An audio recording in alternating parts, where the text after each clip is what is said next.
오늘부터 한미연합훈련 본연습이 시작됩니다. 러시아에서는 푸틴 대통령의 브레인으로 불리는 측근의 딸이 암살당하는 사건이 발생했는데요. 아침엔 월드에서 자세하게 짚어보겠습니다. 신진 기자 만나보겠습니다. 네, 먼저 연합훈련 소식부터 볼까요? 이번 훈련 과거보다 훨씬 규모도 크고 또 강도 높게 시행이 된다고요? 네, 한반도에서 전면전이 일어난다는 것을 전제로 이에 대비하는 대규모 훈련을 진행합니다. 2018년 이후에 중단된 대규모 야외 기동 훈련도 다시 시작합니다. 북한의 반응에도 관심이 쏠리는데요. 북한은 지난 17일 순항 미사일을 발사를 했고요. 지난 19일엔 김여정 노동당 부부장이 수위 높은 대남 비방 담화를 발표하기도 했죠. 이런 추세에 따른다면 북한이 연합훈련에 반발해 고강도 도발을 할 가능성이 있습니다. 순항 미사일은 유엔 안보리 결의 위반은 아닌데요. 제재 대상인 탄도미사일을 쏠 수도 있어서 정부가 긴장하고 있습니다. 상황인 만큼 지금 대규모 훈련을 진행하게 되는 거네요. 다음은 러시아 소식인데요. 우크라이나 전쟁을 지지해온 인물의 딸이 의문의 폭발 사고로 숨졌다고요. 네, 알렉산드로 두긴이라는 인물입니다. 정치 철학자인데요. 이 딸이 현지 시간 20일 차량 폭발 사고로 숨졌습니다. 알렉산드로 두긴은 새로운 러시아 제국을 만들고 여기에 러시아어를 쓰는 나라들을 통일해야 한다는 주장을 오랫동안 해왔습니다. 우크라이나 전쟁을 부추기고 정당화하는 데도 일조한 것으로 알려져 있습니다. 여러모로 푸틴 대통령에게 상당한 영향력을 행사해왔기 때문에 푸틴의 브레인이라고도 불리기도 했습니다.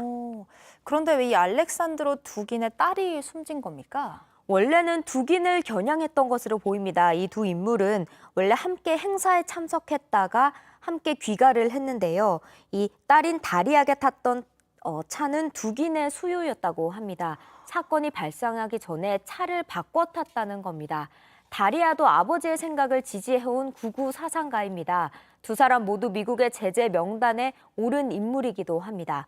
러시아는 이 사건의 배후에 우크라이나가 있다고 의심하고 있는데 우크라이나 측은 아무 관계가 없다. 우리는 러시아와 같은 범죄 국가가 아니다. 이렇게 반박을 했습니다. 마치 영화 같은 이야기가 일어났네요. 싱가포르 소식을 좀 볼 텐데요. 싱가포르가 식민지 시절에 만들어졌던 악법을 폐지했죠. 네, 싱가포르에서는 그동안 남성 간 성관계를 할 경우에는 처벌을 받았습니다. 영국 식민지였던 1938년 만들어졌던 형법 조항이 그대로 남아있었기 때문인데요. 동성애자 사이의 성관계는 합의됐다 하더라도 최대 2년의 징역에 처하는 법이었습니다. 싱가포르의 이 LGBT 단체들은 오랜 기간 형법을 개정해야 한다고 주장해 왔습니다.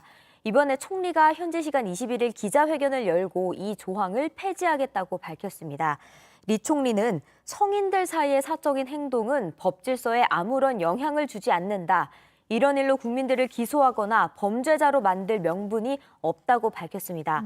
그러면서도 기존의 결혼 제도에는 영향이 없을 것이라고 덧붙였는데요. 싱가포르에서는 오직 한 남성과 여성 사이의 결혼만이 법적으로 인정된다. 이렇게 얘기를 했습니다. 다른 아시아 국가들에서는 좀 어떤가요? 네, 2019년에는 대만에서 아시아에서 처음으로 동성 결혼을 합법화했습니다. 그리고 지난 6월 태국 내각은 동성 커플이 아이를 입양하거나 자산을 공동으로 관리하는 등 각종 권리를 법적으로 보장받는 법안을 의회에 넘기기도 했습니다. 우리나라에서는 아직 동성 결혼이 법적으로 인정받고 있지 않습니다. 네, 그렇군요. 오늘 잘 들었습니다. 지금까지 아침앤월드 신진 기자였습니다.